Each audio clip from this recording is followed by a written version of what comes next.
పరిపాలన ఈ రాష్ట్రాన్ని అంధకారంలోకి నెట్టింది. రాష్ట్రానికి ముఖ్యమంత్రి పదవి అంటే కేవలం ట్రస్టీగా వ్యవహరించి 5 కోట్ల ఆంధ్రప్రదేశ్ ప్రజల భవిష్యత్తుని కాపాడేదే ముఖ్యమంత్రి పదవి. కానీ సొంత ప్రయోజనాల కోసం రాష్ట్ర ప్రయోజనాలు తాకట్టు పెట్టి ఈరోజు రాష్ట్రాన్ని రాజధాని రాష్ట్రంగా తయారు చేసిన జగన్మోహన్ రెడ్డి 3 రాజధానుల పేరు మీద 3 ముక్కలాటగా ఆంధ్రప్రదేశ్ రాష్ట్రాన్ని ఆడాలని చూసిన జగన్మోహన్ రెడ్డికి ప్రజలు సరైన గుణపాఠం చెప్పారు. నేను చాలా ప్రెస్ మీట్స్లో చెప్పాను, మీతో కూడా. 1994లో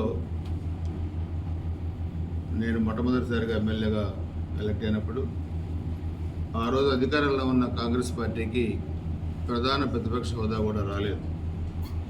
ఆ రోజు మీడియా, ఎలక్ట్రానిక్ మీడియా లేదు. ఎన్టీ రామారావు గారిని ఆ రోజు హైదరాబాద్లో ప్రెస్తో మాట్లాడారు. అధికారంలో ఉన్న కాంగ్రెస్ పార్టీకి ప్రధాన ప్రతిపక్ష హోదా కూడా తప్పకుండా చేయగలిగారు. అంటే ఆ రోజు 26 సీట్లు వచ్చినాయి మొత్తం ఉమ్మడి ఆంధ్రప్రదేశ్లో. కాంగ్రెస్ 30 సీట్లు వస్తే ప్రధాన ప్రతిపక్ష హోదా వచ్చింది. ఆయన ఒకటి చెప్పారు, ఇది నిశ్శబ్ద విప్లవం. అధికారంలో ఉన్న వ్యక్తులు భయపెడతారనో, చంపుతారనో, ఆస్తులు దోషం చేస్తారనో బయటికి చెప్పకపోవచ్చు, కానీ సమయం వచ్చినప్పుడు ఓటు హక్కును వినియోగించుకొని ఎలా బుద్ధి చెప్తారో ఈ 2 సంఘటనలు కూడా ఉదాహరణ. 94లో అదే నిశ్శబ్ద విప్లవం ఈరోజు మరలా ఈ ఎన్నికల్లో వచ్చింది. తొలి సంతకం మెగా డిఎస్సిపై 5 సంవత్సరాలు గంజాయి ఆంధ్రప్రదేశ్గా మారింది. యువతకు ఉద్యోగాలు లేవు, ఉపాధి లేదు. అందుకే ఖాళీగా ఉన్న ఉపాధ్యాయ ఖాళీలు భర్తీ చేసే విధంగా కూడా మెగా డిఎస్సిని కూడా ప్రకటించారు. మొత్తం కూడా దాదాపు 20,000 పైగా పోస్టులు ప్రకటన మొదటి సంతకం. రెండో సంతకం, ఏదైతే ప్రజలు భయపడ్డారో తమ ఆస్తులు కూడా లాక్కుంటారు ఈ వైసీపీ నాయకులు, ఇవన్నీ కూడా ఒక ల్యాండ్ టైటిల్ యాక్ట్ తీసుకొచ్చి ప్రభుత్వ భూములను కట్టేశారు. ఇప్పుడు ప్రైవేట్ భూములు కూడా కొట్టేయాలనే పన్నాగాన్ని కూడా మన ప్రజలకు వివరించాం. ఈ నల్ల భూ హక్కు చట్టాన్ని రెండో సంతకంగా రద్దు చేస్తూ సంతకం పెట్టారు. 3 పెన్షన్ 4,000. 2014లో చంద్రబాబు నాయుడు గారు ముఖ్యమంత్రి అయినప్పుడు 200 రూపాయలు పెన్షన్ ఉంది, దాన్ని 1000 రూపాయలు చేశారు. మరలా 2,000 రూపాయలు 2019 ఎన్నికల ముందు చేశారు. మేము వస్తే 3,000 చేస్తామన్న జగన్మోహన్ రెడ్డి సంవత్సరానికి 250 రూపాయలు పెంచారు. మరలా మొన్న చూస్తే 2028లో ఆయన 3,500 చేస్తారంట. అందుకే చంద్రబాబు నాయుడు గారు చెప్పారు, మా కూటమి అధికారంలోకి వచ్చిన తర్వాత 4,000 రూపాయల పెన్షన్ కూడా పెంచుతామని చెప్పారు. అది కూడా ఏప్రిల్ నుంచే అమలానికి కూడా చెప్పారు. దానిపై 4,000 రూపాయల పెన్షన్ పెంచుతూ 3 సంతకం చేశారు. 4వ సంతకం, ఏదైతే ఇంజనీరింగ్ కాలేజీలు, డిగ్రీ కాలేజీలు ఉన్నాయో, పాలిటెక్నిక్ కాలేజీలు, ఐఐటీలు, దీంట్లో దాదాపు 5 లక్షల మంది స్టూడెంట్స్ చదువుకుంటున్నారు. వీళ్ళందరూ కూడా నైపుణ్యాన్ని పెంచే దాంట్లో ఇప్పుడు 14-19 మధ్య అదే చేస్తే దాంట్లో కూడా తప్పు జరిగిందని ఎవిడెన్స్ లేకుండా కేసులు బుక్ చేశారు. ఒక ఎవిడెన్స్ కూడా చూపించలేదు. అది కూడా నైపుణ్యాన్ని పెంచుతూ 4వ సంతకం చేశారు. పేదవాడికి పట్టిన అన్నం పెట్టే 5 రూపాయలకి అన్న క్యాంటీన్లు రద్దు చేశారు. దుర్మార్గమైన పని. ఈ అన్నా క్యాంటీన్లు మళ్ళీ తిరిగి తెరిపేయడానికి 5వ సంతకం పెట్టారు. ఈ మొదటి 5 సంతకాలు ఇది బడుగు బలహీన వర్గాల ప్రజలకి, యువతకి, అందరూ కూడా సమాజంలో ఉన్న అన్ని వర్గాలు కూడా ఉపయోగపడే సంతకాలు. సైకో పరిపాలనకు తెరదించుతూ వాళ్ళు చేసిన అసంబద్ధ నిర్ణయాల్ని కాలరాస్తూ తొలగిస్తూ తీసుకున్న నిర్ణయాలు ఇది ఒక చారిత్రాత్మకమైన సంతకాలు. ఇకపోతే ఇక్కడ చూస్తే కూడా 5 సంవత్సరాలు అరాచకాలు బాగా జరిగినాయి. 11 మంది తెలుగుదేశం పార్టీ కార్యకర్తలు నాయకులు చనిపోయారు. 8 మంది మైనింగ్ గుంతలో పడి పిల్లలు చనిపోయారు. భూములు ఆక్రమించుకున్నారు. తెలంగాణ మద్యం అమ్మారు, బియ్యం అమ్మారు, గుట్కాలు అమ్మారు, పేకాట క్లబ్బులు పెట్టారు, దొంగ నోట్లు తయారు చేశారు, దొంగ లెక్కలు తయారు చేశారు. ఒకటిగా ఇది చేశారు, అది చేయలేదు అనేది కాకుండా అన్నీ చేశారు. చాలాసార్లు చెప్పాం, ఇంతమంది పిల్లలు ఎందుకు చనిపోతారు, మీరు కూడా ఉన్నారు ప్రెస్ మీట్లో, కనీసం అధికారులతో మీరు రివ్యూ పెట్టండి అని చెప్పినా వ్యంగ్యంగా వాళ్ళ అజాగ్రత్త వాళ్ళు చనిపోయాడని చెప్పాడు, కానీ కనీసం అధికారులతో రివ్యూ పెట్టలే. వారం వారం మైనింగ్లో వచ్చిన డబ్బులు వసూలు చేసుకొని ఇదేదో ఒక ఆటో విడుపులాగా ఈ నియోజకవర్గాన్ని అతను అనుకున్నాడు. డబ్బులు సొమ్ము గురిజాల, సోకు, నర్సాపేట తయారైపోయాయి. హైదరాబాద్లో కాంప్లెక్స్లు, నర్సాపేటలో కాంప్లెక్స్లు, అవన్నీ కూడా వికటాటహాసంగా మనుషులు చంపడం, వీటన్నిటి మేము కూడా ఎంక్వైరీ జరగాల్సిన అవసరం ఉంది. రిజిస్టర్ ఆఫీసులో అక్రమ రిజిస్ట్రేషన్ చాలా జరిగింది. ఎండోమెంట్ ల్యాండ్ రిజిస్ట్రేషన్ చేయించుకున్నారు, ప్రభుత్వ భూములు రిజిస్ట్రేషన్ చేయించుకున్నారు, ప్రైవేటు భూములు అక్రమంగా రిజిస్ట్రేషన్ చేయించుకున్నారు. వీళ్ళందరూ బయట తిరుగుతున్నారు వెళ్ళి. ఎక్కడెక్కడ గుళ్ళకు గోపురాలు తిరుగుతున్నారు. ఎన్ని గుళ్ళు గోపురాలు తిరిగినా చేసిన పాపాలు పోవు, అన్నీ కూడా చట్టపరిధిలోకి వస్తాయి. నేను కూడా చెప్పాను, వాళ్ళ హింస మనం చేయొద్దు, వాళ్ళు చేసిన తప్పులు మనం చేయొద్దు, దాడులు పాల్పడద్దు.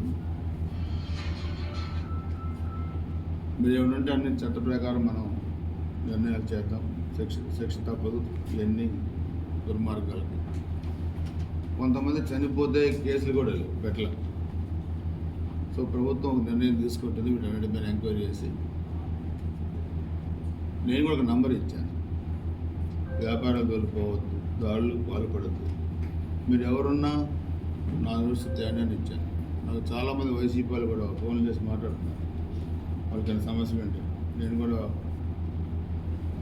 చెప్పాను, మన గ్రామంలో గొడవ జరిగితే మా నాయకుడి మీదనే చర్యలు తీసుకోమని నేనే చెప్పాను. ఆయన తీసుకొని జైలు వేసి కోర్టుకు పెట్టారు. వైసీపీ వాళ్ళు ఎప్పుడైనా చెప్పారు ఒక్క వైసీపీ నాయకుడి కార్యకర్త పోలీస్ స్టేషన్ తీసుకుపోయి ఎప్పుడన్నా దండించారు. ఇది మా నిబద్ధతకి నిదర్శనం. ఇది కూడా గుర్తుపెట్టుకోవాలి. ఎన్నికలకు ముందు మేము ఇచ్చిన ప్రతి హామీని కూడా అమలు పరుస్తాం. ఒకటి, ప్రభుత్వ పరంగా అమలు పరుస్తాం. 2, ప్రభుత్వం పార్టీ ఇచ్చిన సూపర్ 6 పథకాలు కానీ, మేము ఇచ్చిన సూపర్ 6 పథకాలు కానీ అవన్నీ కూడా అమలు చేస్తాం. త్వరలో అధికారులతో కూడా సమీక్ష పెట్టి అయిన అమలుద్దరిగా కూడా చూస్తాం. అదేవిధంగా నియోజకవర్గంలో హౌసింగ్ కానీ,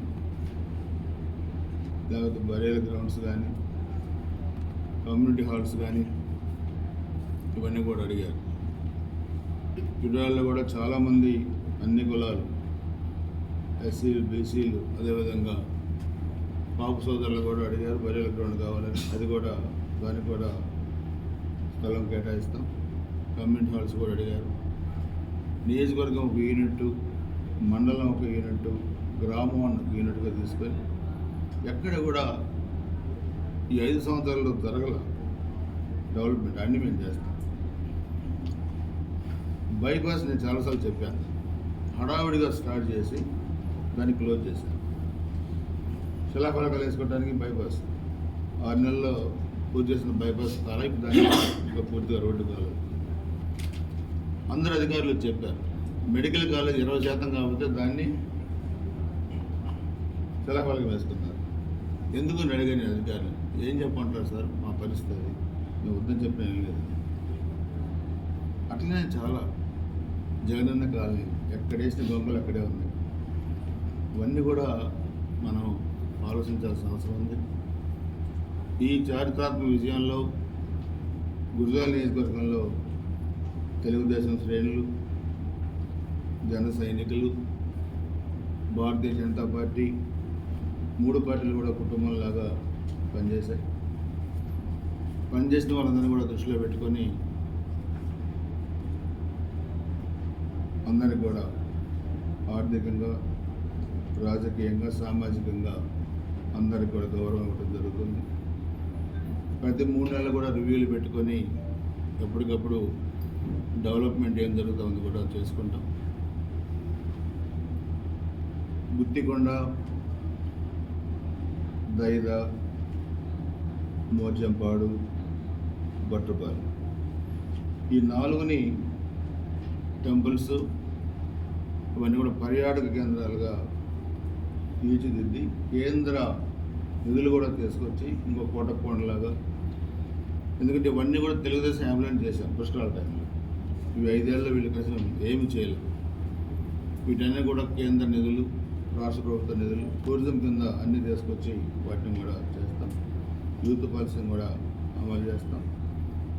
ఎప్పటికప్పుడు రాబోయే 100 రోజులు ఒక ప్రణాళిక మేము తీసుకొని ఆ ప్రణాళికని అమలయ్యేటట్టుగా కూడా చూస్తాం.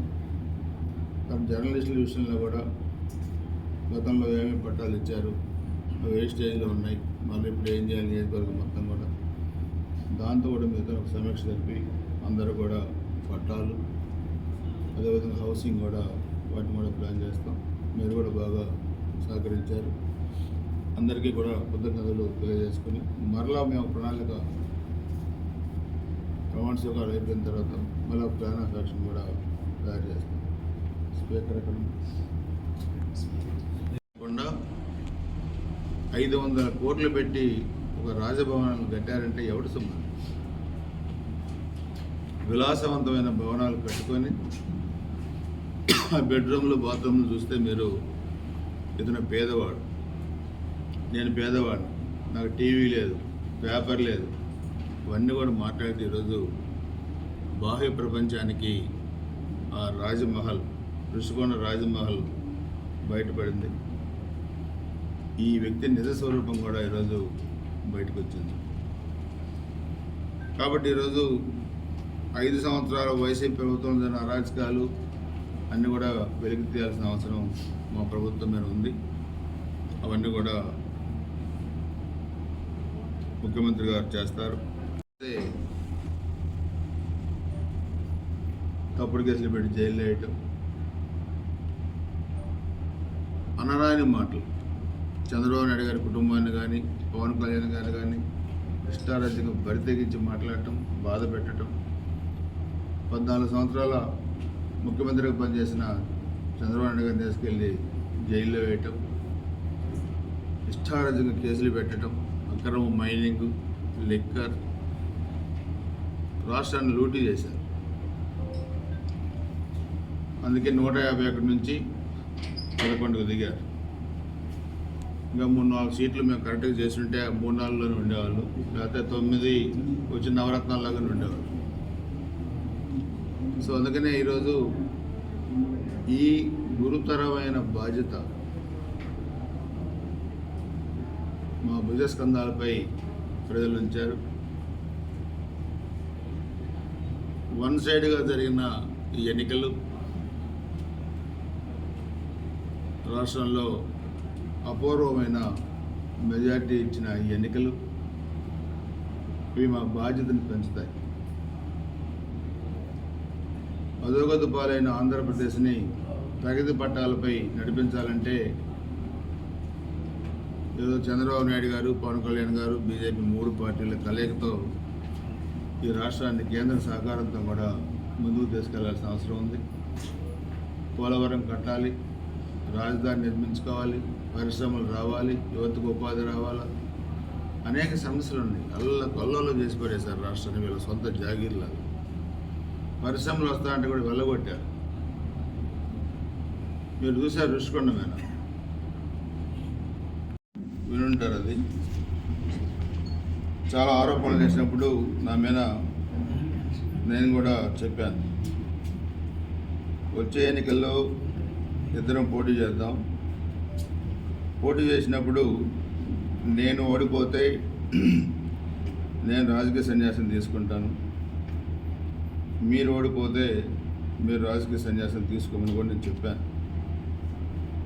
సో దీన్ని ఆయన స్వీకరించాడు.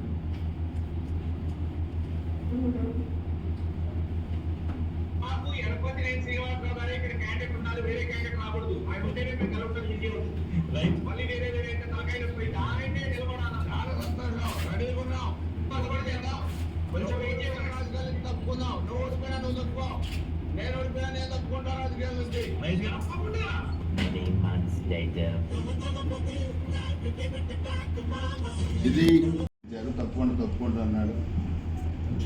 ఓడిపోయినా ఆయన మీద నాకు గౌరవమే ఉంది, నాకే అగౌరవం లేదు. ఎందుకంటే ఒక ముఖ్యమంత్రి కుటుంబం నుంచి వచ్చాడు. ప్రతిసారి మా తాత ముఖ్యమంత్రి, మా నాన్న మంత్రి, ఎవరిని కూడా చెప్పుకుంటారు. ఒక ముఖ్యమంత్రి కుటుంబం నుంచి వచ్చిన వ్యక్తి మాట తప్పుతాడని నేను అనుకోవట్లేదు, మాట మీద నిలబడతాడు అనుకుంటున్నాను. అందుకని ఆయన మాట నిలబెట్టుకుంటే మంచిదని కూడా నా అభిప్రాయం, మాట తప్పడని కూడా నా అభిప్రాయం. ఎందుకంటే వాళ్ళ నాయకుడి కాడి నుంచి వీళ్ళ వంశాల మాట తప్పని మడవ తప్పని వంశాలు కుటుంబాలు అన్నీ కూడా. సో వీళ్ళందరూ కూడా మాట తప్పరు, మడవ తెప్పరు. అందరితో అసలు ఈ కుటుంబం అయితే ఇంకా ముఖ్యమంత్రి కుటుంబం, వీళ్ళు అసలు తప్పరు. ఇంకా అసలు నిలబడతాడని నేను అనుకుంటాను. ఆ విశ్వాసం నాకు ఉంది ఆయన మీద, ఆ నమ్మకం కూడా నాకు ఉంది. తప్ప నిలబడాలని చెప్పి నేను కోరుకుంటూ అందరికీ నమస్కారం. ఇప్పుడు మా మిత్రులు రమేష్ గారు జనసేన, తర్వాత భారతీయ జనతా